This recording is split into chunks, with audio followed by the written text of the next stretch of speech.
യുഎഇയിലുണ്ടായ കനത്ത മഴയിൽ ദുബായ് മെട്രോയുടെ യാത്രക്കാർക്കുള്ള മാർഗനിർദ്ദേശങ്ങളുമായി ആർടിഎ. താൽക്കാലികമായി തിരക്കേറിയ സമയങ്ങളിൽ മെട്രോ ഉപയോഗം കുറയ്ക്കാനും മറ്റ് പൊതുഗതാഗത സംവിധാനങ്ങൾ ഉപയോഗപ്പെടുത്താനും ആർടിഎ പൊതുജനങ്ങളോട് അഭ്യർത്ഥിച്ചു.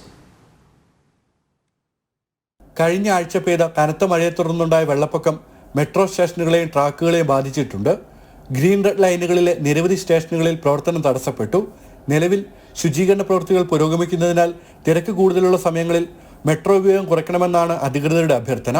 യാത്രകൾ മുൻകൂട്ടി ആസൂത്രണം ചെയ്യണമെന്നും മറ്റ് പൊതുഗതാഗത സംവിധാനങ്ങൾ ഉപയോഗപ്പെടുത്തണമെന്നും അധികൃതർ നിർദ്ദേശിച്ചു. ഗ്രീൻ ലൈനിലെ 20 സ്റ്റേഷനുകൾ ഇപ്പോൾ പൂർവ്വസ്ഥിതിയിൽ പ്രവർത്തിക്കുന്നതായി ആർടിഎ അറിയിച്ചു.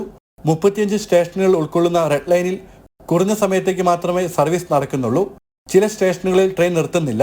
റെഡ് ലൈൻ സെന്റർ പോയിന്റിൽ നിന്ന് എക്സ്പോ 2020 യുഎഇ എക്സ്ചേഞ്ച് സ്റ്റേഷനുകളിലേക്കുള്ള സർവീസ് മാത്രം പതിവ് പോലെ നടക്കും. എന്നാൽ ഓൺപാസീവ്, ഇക്വിറ്റി, മഷ്റഖ്, എനർജി സ്റ്റേഷനുകളിൽ ട്രെയിൻ നിർത്തുകയില്ല.